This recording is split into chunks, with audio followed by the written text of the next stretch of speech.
Hello everyone, I am Anand Singh, a graduate of NLU Bhopal, and I am here to cover the ALET examination that is going here in near Gurgaon, near IGI airport. यहाँ पे मुझे अभी एक अपने जो हमारे बच्चे हैं उनमें एक पेरेंट्स हमें मिले हैं और अब हम इनसे बात करने के लिए आए हुए हैं। तो देखते हैं इनका कैसा किस तरह का यहाँ पे एक्सपीरियंस रहा है। तो सर, आप जैसे अपने बच्चे को यहाँ पे लेके आए हो, आप अभी यहाँ कहाँ से आ रहे हो? कितनी? मैं दिल्ली से हूँ, द्वारका से। अच्छा द्वारका सेक्टर 14 से। जी। तो अभी सर आप यहाँ पे आप इंतज़ार कर रहे हो अपने बच्चे का एग्ज़ाम, यहाँ पे वो आप दिलाने के लिए लेके आए हो। तो आपके अंदर अभी इस बात एक्साइटमेंट भी होगी, हो सकता है कि भाई बच्चा गया है अंदर एग्ज़ाम देने, और साथ में अब आप यहाँ पे इंतज़ार कर रहे हो तो उसका भी एक थकान होगा। तो इस सभी एक्सपीरियंस के बारे में आप कुछ अब बताना चाहेंगे हमें? नहीं, ठीक है, कुल मिला के ठीक व्यवस्था है। FIMT जो कॉलेज है जहाँ पे बच्चे का सेंटर पड़ा है, ठीक है, इनका सिटिंग अरेंजमेंट भी है, बाकायदा इन्होंने नीचे बेसमेंट में अरेंजमेंट किया हुआ है। अच्छा है, ठीक है। और ये कह लीजिए कि सिटिंग है तो साथ साथ ये इनकी एक थोड़ी सी कह लो मार्केटिंग स्ट्रेटजी है, क्योंकि अगर हम नीचे जाके बैठ रहे हैं तो फिर वो अपनी चीज़ अपने FIMT के बारे में बता रहे हैं वो। नहीं नहीं, बिल्कुल सही बात है सर।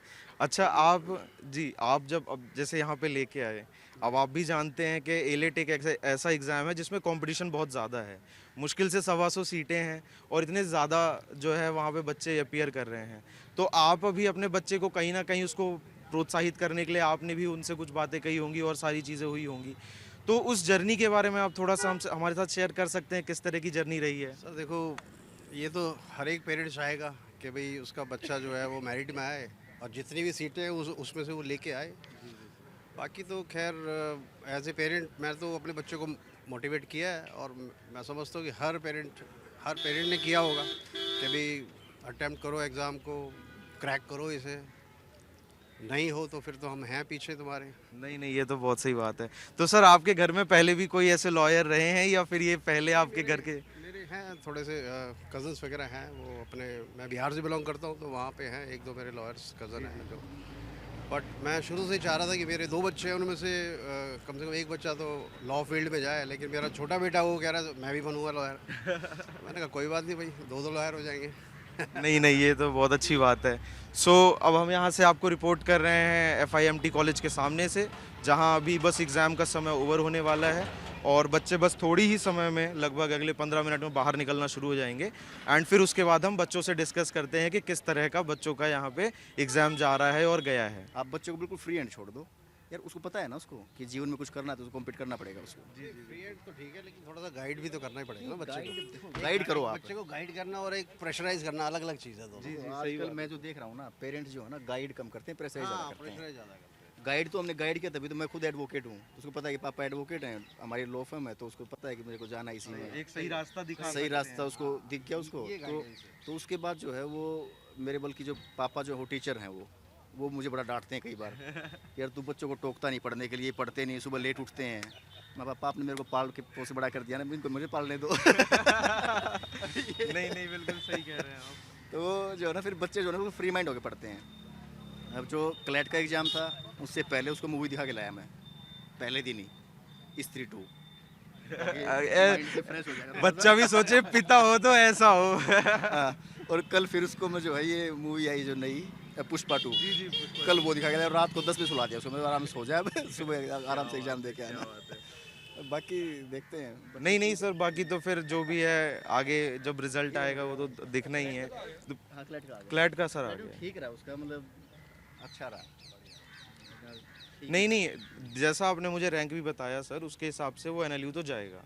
और अब ये है कि जैसे धीरे धीरे लिस्ट आएगी उसी हिसाब से ही आप जो है ये सोच लो कि और भी अपग्रेडेशंस होंगे। जो मैंने आपको बताया वो सिचुएशन होगी पहली लिस्ट में, पर लिस्ट 2 लिस्ट 3 भी आएंगी, बीच के ऐसे भी कई कॉलेजेस होंगे जहाँ सीट खाली होंगी और ये जो है अपग्रेडेशन हो सकता है इवेंचुअली। तो उस चीज़ के लिए तो पॉजिटिव रही है। बाकी NLU तो सारे अच्छे हैं, ऐसी बात नहीं है। पॉजिटिव है हम, ठीक है यार, बच्चा कुछ ना कुछ अच्छा करेगा, मुझे पता है। जी जी सर, बिल्कुल बिल्कुल। छोटे वाला बेटा 11th में है, जी, तो उसका भी देखते हैं। उन्होंने भी कुछ कहना शुरू कर दिया है नहीं, या वो फिर? उसने कॉमर्स ले ली थी, बोला मैं पापा अपना IP मैट की तैयारी करूंगा। मैं ठीक है, तो IP मैट कर रहे भाई। डन। क्या बात है, क्या बात है, सही है सर। तो वैसे चाहे तो आप हमारे बारे में भी कभी देख सकते हैं ऑनलाइन, अड्डा 24/7, और हम लगभग जो है आपको 100 से ऊपर एग्ज़ाम्स की तैयारी कराते हैं। और हर साल हमारा इसी तरह सिलेक्शन रेट रहता है। गुड़गांव में भी है आपका? जी गुड़गांव में ही है हमारा मेन ऑफिस, और हम ऑफलाइन मेनली कराते हैं, बट अब हम धीरे धीरे हाइब्रिड में भी स्विच कर रहे हैं। अपना ऑनलाइन करा, ऑफलाइन का बड़ा जो है ना, बच्चों को ट्रांसपोर्टेशन बहुत मुश्किल हो जाता है।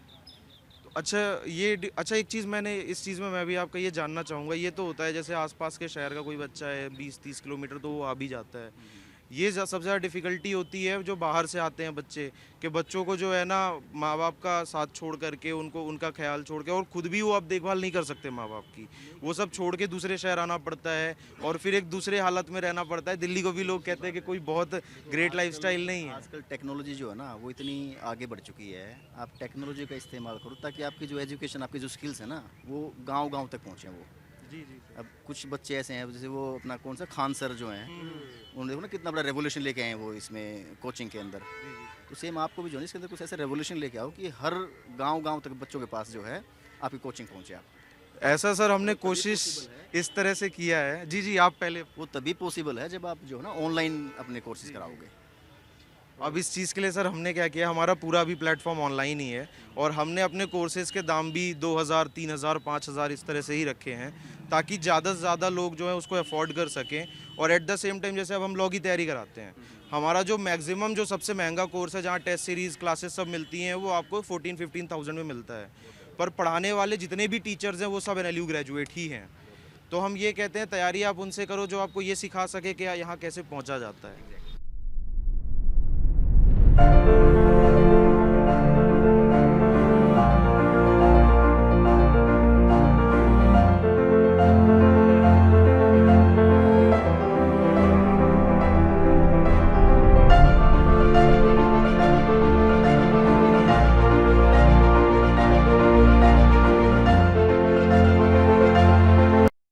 हेलो एवरीवन, तो जस्ट अभी A-लेट का एग्ज़ाम ख़त्म हुआ है। अब अपन जानते हैं बच्चों का किस तरह का रिव्यू है एग्ज़ाम देने के बाद। तो मैं आपका नाम जान सकता हूँ? गर्वित शर्मा। तो गर्विक, कैसा गया आपका ये एग्ज़ाम? पेपर अच्छा गया, आसान था, ज़्यादा वो भी नहीं था। लॉजिकल के अंदर डिकोडिंग कोडिंग वाला छोड़ दिया, और जीके बस 10 नंबर की करी। लीगल कितना पोर्शन आपका? लीगल 5-10 नंबर आए, क्वेश्चन आए होंगे बस। और आपका लॉजिकल ऐसे डिफिकल्ट था या फिर नहीं, बहुत ईजी था, बेसिक CR थी। और बाकी इंग्लिश? और बाकी इंग्लिश भी आसान थी, एक ही ऑप्शन था वो साफ साफ दिख रहा था, सही है, तो आधे घंटे में इंग्लिश हो गई थी। कहीं ऐसा तो नहीं है कि क्लैट के जैसा ही हो गया कि एकदम सिंपल पेपर आ गया और बच्चों ने फिर सबको दिक्कत हुई? क्योंकि अगर सिंपल पेपर आया तो जिसने तैयारी की और जिसने कम की है सबको एक जैसा ही मौका मिल जाता है। जीके मुश्किल आई थी ना, तो उसकी वजह से हो सकता है थोड़ा। मैं तो जीके कम करी अटेम्प्ट, और लॉजिकल के अंदर कोडिंग डिकोडिंग वाले थोड़े लेंदी थे तो स्किप कर दिए। अच्छा सर, आप भी एक बार आ जाइए। अरे बताइए।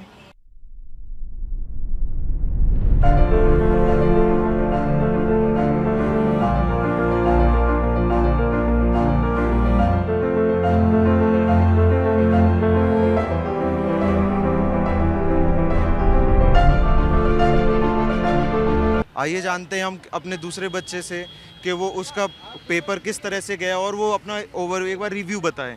तो मैम, किस तरह का पेपर आपका गया है? मेरा पेपर ठीक गया है, ना ज़्यादा अच्छा ना ज़्यादा गंदा, लेकिन लॉजिकल के क्वेश्चंस ठीक थे, लेकिन करंट अफेयर्स और जनरल नॉलेज तो वो बहुत ज़्यादा डिफ़िकल्ट थी, और इंग्लिश भी मॉडरेट था। सबसे ज़्यादा करंट अफेयर्स और वो मुश्किल थे। ठीक है, लॉजिकल। ओके। और ये यहाँ पे आपको ज़्यादा ऐसे क्या लगता है कि क्या बच्चों का स्कोर अगर कम रह जाता है तो वो क्या जीके की वजह से रह जाएगा या लॉजिकल? जीके की वजह से रहेगा, और लॉजिकल के जो लास्ट के क्वेश्चंस थे उसमें पैराग्राफ बड़े थे और 1 मार्क्स का था वो, और क्वेश्चन भी 1 था, तो उसमें ज़्यादा डिफिकल्टी थी, बहुत टाइम टेकिंग था वो। अच्छा, ऐसे भी कोई आपको क्या क्वेश्चन मिले जहाँ पे आपको लगता है कि इसके आंसर्स गलत हैं या ये क्वेश्चन गलत है? मेरे को 2 क्वेश्चंस मिले ऐसे कि ऑप्शंस नहीं थे उसमें, मतलब 4 ऑप्शंस गलत थे उसके। अच्छा, तो आपको अभी 1 या 2 क्वेश्चन ही ऐसे मिले हैं? अभी तो एक ही है, 2। चलिए हम अब आंसर की थोड़ी देर में निकालेंगे, जब हम रिलीज़ करेंगे तो देखते हैं उसमें किस तरह का निकलता है।